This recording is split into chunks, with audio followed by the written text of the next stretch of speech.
Good morning વિદ્યાર્થી મિત્રો, આજે આપણે ફરીથી 8મો પાઠ છે છાલ, છોતરા અને ગોટલાનો ભાગ બીજા વિશે માહિતી મેળવીશું. આપણે પહેલા ભાગમાં જોઈ ગયા કે લેખક અહીં આગળ પાઠની અંદર એક કટાક્ષમય પાઠ રજૂ કર્યો છે, જેની અંદર કવિ આપણા લેખક કહે છે કે આપણી મૂળ જે ભારતીય સંસ્કૃતિ, વેદ, પુરાણો, ઉપનિષદોની કહે છે અત્યારે હાલમાં રહી નથી. કહે છે અત્યારે તો કહે છે આપણી જે સંસ્કૃતિ છે એ તો છાલ, છોતરા અને ગોટલા એટલે કે ગંદકીની સંસ્કૃતિ થઈ ગઈ છે.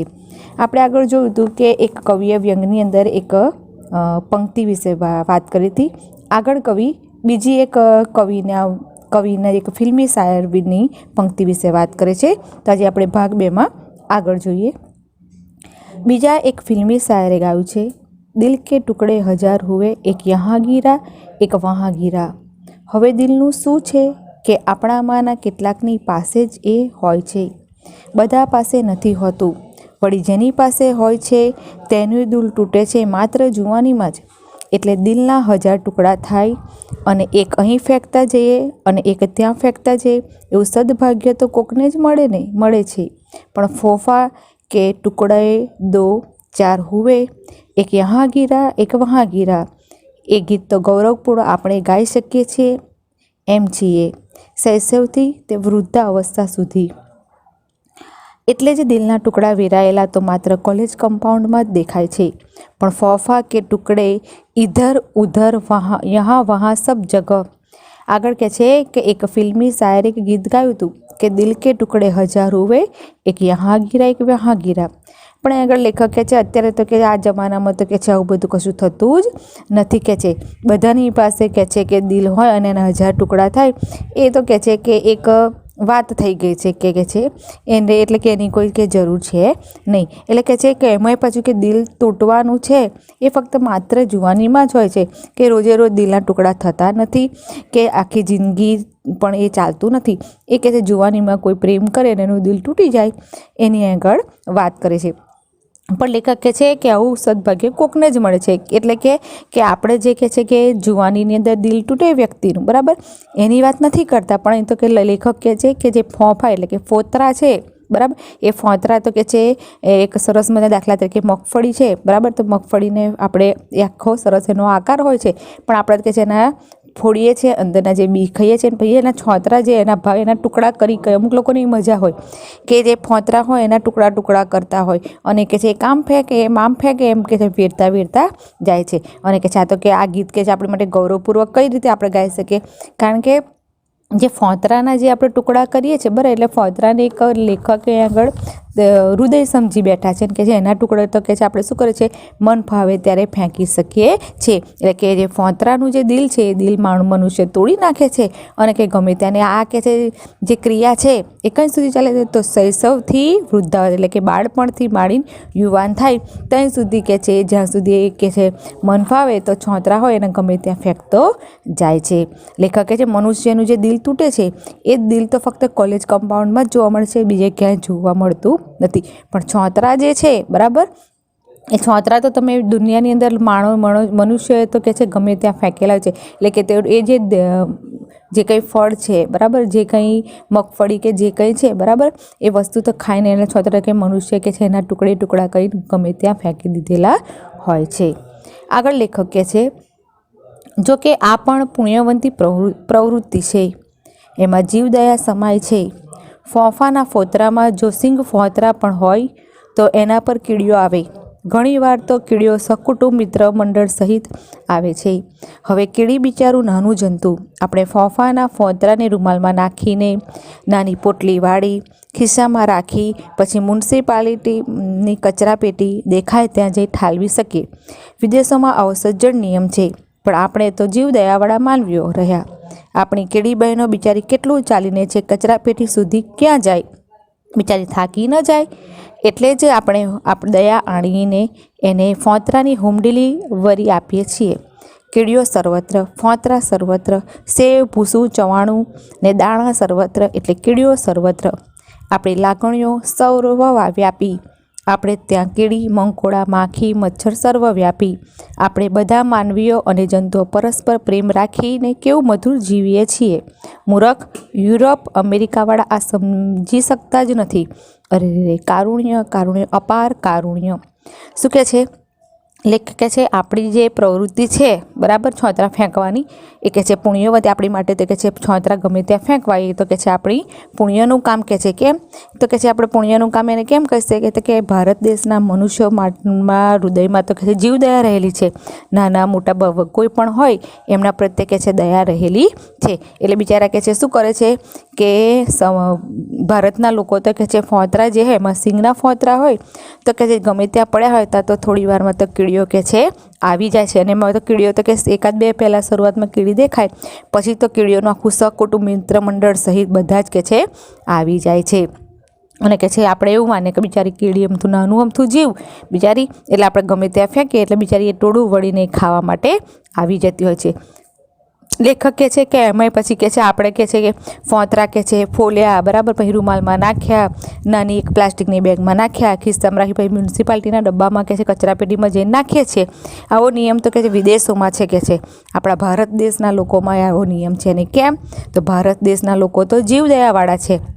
વિદેશોની અંદર કે છે આ બધું ચાલે છે. કે છે કે જે કંઈ ફોતરા છે, કચરો છે, ગમે ત્યાં નખાતો નથી. એ તો કચરાની પેટી જે છે બરાબર, એમાં કે છે કોથળીમાં સીલબંધ પેક કરી અને કચરા પેટીમાં જ નખાય. જ્યારે ભારત દેશમાં તો ફોતરા છે, છોતરા છે, ગોટલા ગમે ત્યાં નાખી શકીએ છીએ.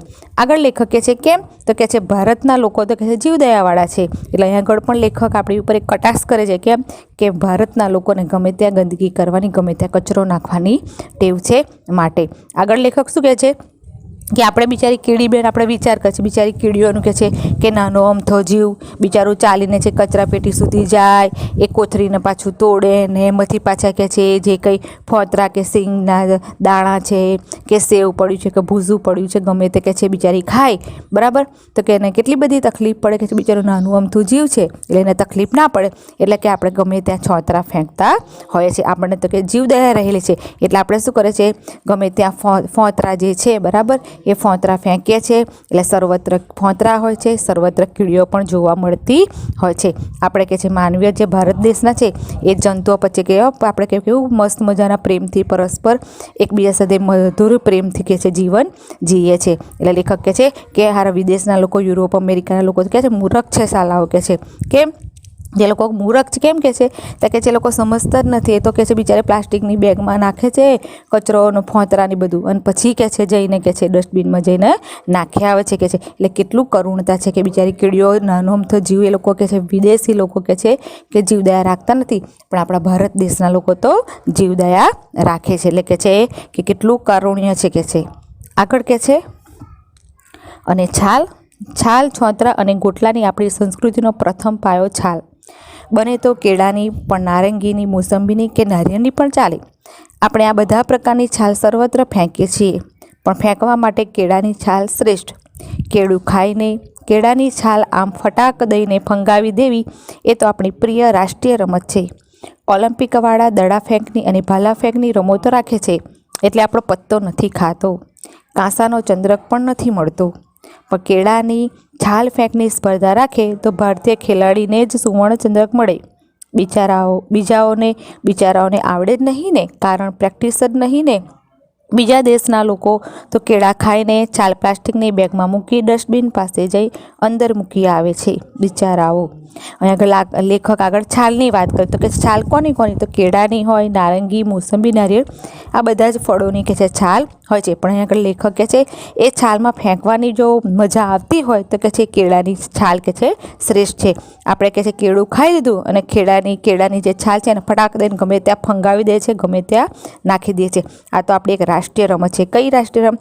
તો કેળાની છાલની જે ફેંકવાની જે રીત છે એ કે છે આપણી ભારતની કે છે રાષ્ટ્રીય રમત આપણે કહી શકીએ. આગળ લેખક કહે છે કે ઓલિમ્પિકવાળા કે છે દડા ફેંક, ભાલા ફેંકની રમતો રાખે છે એટલા માટે કે છે આપણા જે ભારતીય જે છે, બરાબર. એ રમતવીરો કે છે એમાં કે છે કાંસાનો ચંદ્રક બિચારા નથી લાવતા કે છે. જો કે છે એ લોકો કેળા ફેંકની કે ઓલિમ્પિકવાળા કેળા ફેંકની સ્પર્ધા રાખે કેળાના છાલની, એ સ્પર્ધામાં કે છે ભારતનો કે જો ખેલાડી હોય ને તો કે છે સુવર્ણ ચંદ્રક મેળવે. કેમ કે બીજા લોકો તો મેળવી જ ના શકે, કારણ કે બીજાઓને આવી બધી રમત એમને તો ભાલા ફેંકના દડા ફેંક નહીં આવડે, પણ ભારતના લોકોને તો કેળાના છાલની કે છે કે સરસ મજાની કે છે ફેંકતા માટે આવડે છાલ. એટલે કે છે એમાં તો કે છે ભારત સિવાય બીજું કોઈ કે છે જીતી શકે નહીં કે છે. બિચારા કે છે કે વિદેશના લોકો તો કે છે કે શું કરે કે છાલ પ્લાસ્ટિકની બેગમાં મૂકે, ડસ્ટબિન પાસે જ અંદર મૂકીને આવે. બિચારાઓ કે છે એ લોકો માટે કે છે જે કેળા છાલની ફેંકની સ્પર્ધામાં કે છે બિચારાઓ હારી જાય કે છે. એમાં તો કે છે ભારતના લોકો સિવાય બીજું કોઈ ભારતનો જ રમતવીર જીતી શકે, બીજું કોઈ જીતી શકે નહીં. આગળ લેખક કે છે મેં તો અમેરિકામાં ત્યાંના ખેલાડીઓને મોઢામોઢ સંભળાવ્યું, તાકાત હોય તો તમારી માએ શેઠ સૂર ખાધી હોય તો ઓલિમ્પિકમાં રાખો કેળાની છાલ ફેંક સ્પર્ધા, છે તાકાત? એ લોકોએ મને પૂછ્યું વોટ ઇઝ શેર સૂંઠ? મેં કહ્યું કપાળ તમારું. આગળ લેખક કે છે અમેરિકાનો એક ખેલાડી હતો એને તો કે મેં મોઢ સંભળાવી દીધું કે તમારામાં કે છે તાકાત હોય ને અને તમારી માએ કે છે સવાર શેર સૂંઠ ખાધી હોય ને તો તમારી ઓલિમ્પિકમાં કે છે કેળા છાલની સ્પર્ધા રાખો. જો તાકાત છે કોઈ કે છે કે તમારા કે છે દેશનો કોઈ વ્યક્તિ જીતી જાય, તો કે ભારત દેશ સિવાય કે છે કે કોઈ પણ વ્યક્તિ જીતી શકે નહીં. ત્યારે પેલા લોકો જે અમેરિકાના હતા એમણે પૂછ્યું વોટ ઇઝ શેર સૂંઠ? તો લેખક કે છે કપાળ તમારું. આગળ કે છે મેં તો ઘરને ત્રીજે માળથી ઘરની અંદરથી કેળાની છાલ ફેંકતા મિત્રોને જોયા છે કે જેમની છાલ બારી બહાર બાલ્કની બહાર બરાબર સડકની વચ્ચોવચ્ચ પડે, 2 ફૂટ આમે નહીં અને 5 ફૂટ તેમે નહીં, બરાબર રસ્તાની મધ્યમાં. કંપાસ લઈને માપી જુઓ. આગળ લેખક કે છે મેં તો એવા મારા મિત્રોને કેવા સગા સંબંધીઓ જોયા કે ઘરની અંદર બેઠા હોય અને બાલ્કનીની બહારથી સીધી કે કેળાની છાલ ફેંકે તો સીધી કે છે બાલ્કનીની સીધી કે ઘરની બારીમાંથી બાલ્કનીમાં સીધી બરાબર સડક પર જઈને પડે, એટલે જબરજસ્ત થ્રો કરતા આવા મેં કે છે મારા મિત્રોને કે મેં એવા ઘણા બધા આડોશ પાડોશને જોયા છે. એમાં કે બરાબર રસ્તાની વચ્ચે જ પડે, 2 ફૂટ આમે નહીં 2 ફૂટ આમે, બરાબર કે ફૂટપટ્ટીથી માપો તો બરાબર એક્ઝેક્ટ વચ્ચોવચ્ચ કે છે રસ્તાની વચ્ચોવચ્ચ કે છે છાલ પડેલી હોય. આગળ છેલ્લે લેખક કે છે કેળાની છાલ ફેંકનું અજબનું કૌશલ્ય છે આપણી પાસે. સાંભળ્યું છે કે કેટલાક બાલ મંદિરોએ આપણી આ સંસ્કૃતિની વિરુદ્ધ પ્રચાર શરૂ કરી દીધો છે. અરે બાળકોને સ્વચ્છતાની ટેવો પાડવામાં આવી રહી છે. પરિવર્તનનું કારુણ્ય એ તો અનહદ શું કહે છે લેખક છેલ્લે કહે છે કેળાની છાલ ફેંકનું જે અજબનું આપણા ભારત દેશ પાસે કે છે કૌશલ્ય છે.